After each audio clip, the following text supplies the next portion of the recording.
Bonjour Céline Gardel, alors merci de nous accorder ces quelques minutes ici.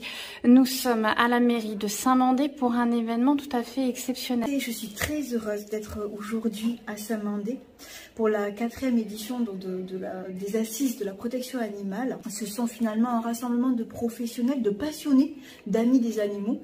Et finalement, ce sont toutes ces petites pierres qui participent à l'édifice de cette noble cause. Donc pourquoi ma présence aujourd'hui?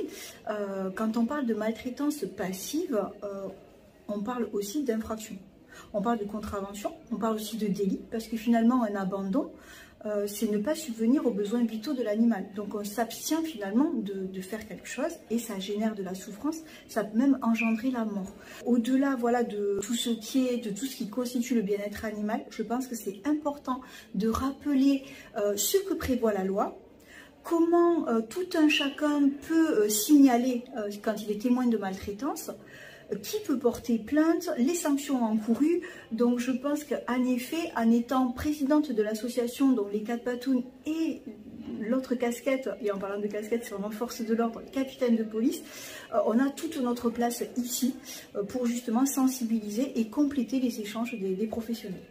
Notre slogan, c'est « Ensemble, nous pouvons les aider ». Et je crois énormément au levier de la formation et de l'information. Et pour ce faire, nous avons créé une mallette de formation en décembre 2020.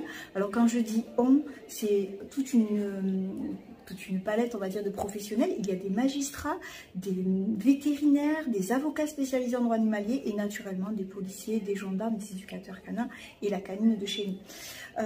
Et ces formations sont sur 3 leviers, sur 3 thèmes principaux. C'est tout ce qui est l'intervention face à un chien en stress ou dangereux, parce que notre quotidien, ce sont les interventions dans des différentes situations.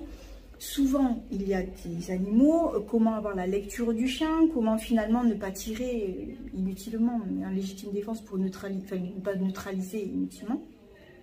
Ça, c'est le premier. Ensuite, le second point, c'est la réglementation des chiens de catégorie.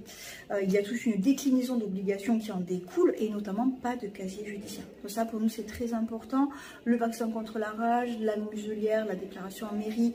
Voilà, il y a pas beaucoup de choses qui découlent du fait de la détention d'avoir un chien de catégorie.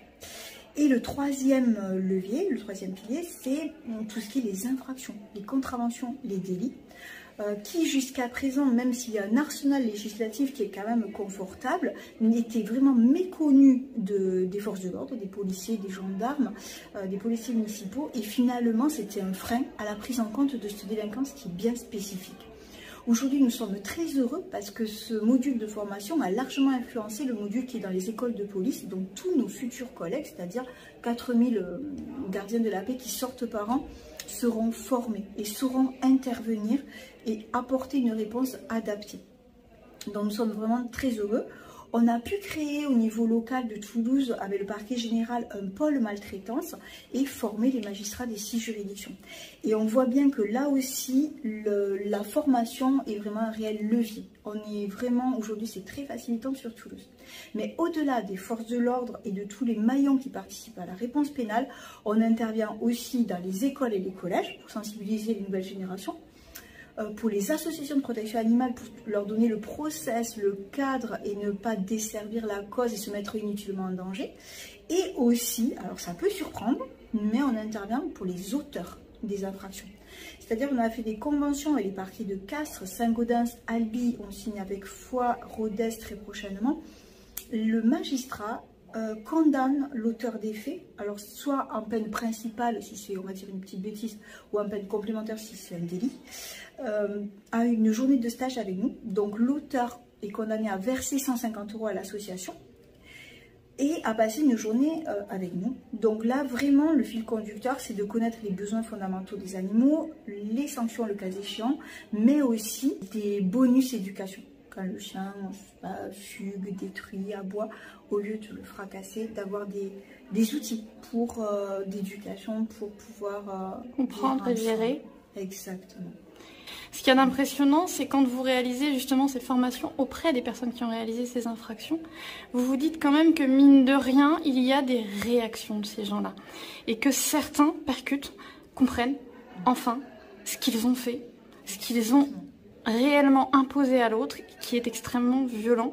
Alors vous me disiez, il y a des réactions, il y avait une phrase qui vous avait marqué particulièrement. Il y a une très belle phrase et c'est un beau cadeau. Une dame qui m'a dit « Si j'avais su avant, je ne serais pas là aujourd'hui ». Et là, on se dit « Oui, en effet, il y a parfois des croyances limitantes, le frein est parfois financier, le frein est parfois, oui, un manque de connaissances et d'informations. Les visages sont souvent fermés quand ils arrivent en stage avec nous. Très rapidement, ils s'intéressent parce que finalement, on va parler de tout. Ils vont apprendre énormément de choses et ils l'expriment. Et ça, c'est un beau cadeau. Mais on va vraiment parler, par exemple, d'identification. Est-ce que c'est obligatoire? La stérilisation, le syndrome de Noé, les conditions de détention, de cession. Est-ce qu'on peut céder un petit chat, un petit chien comme ça? Voilà, on va essayer d'aborder un maximum de thèmes afin qu'ils aient une mallette et qu'ils puissent finalement... Alors, l'objectif est double, c'est lutter contre les récidives, mais c'est aussi créer d'autres maillons et qu'ils puissent eux-mêmes finalement apporter, on va dire, la bonne nouvelle ailleurs. Mais vraiment, alors ce qui nous touche aussi, c'est qu'ils nous disent, alors donner 150 € à l'association, pour eux ça a tout un sens. Ils savent le jour même, puisque c'est intégré dans le PowerPoint, à quel animal ça va servir, par exemple, et on leur raconte l'histoire de l'animal. C'est-à-dire, là vous allez financer l'opération de ce chien qui a vécu telle maltraitance et qui est dans le refuge à côté.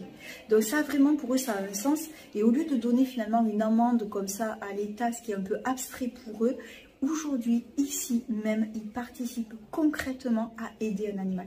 Et symboliquement, vraiment pour eux, ça a du sens. Quand vous intervenez auprès des jeunes, quels sont les échos que vous retrouvez? C'est pas forcément évident. Alors, ce n'est pas évident. Alors, les stages pour les auteurs sont ouverts, j'allais dire, à tout âge. Par contre, on intervient aussi dans les écoles, les collèges, et parfois, on réalise que ça fait écho avec des propres souffrances.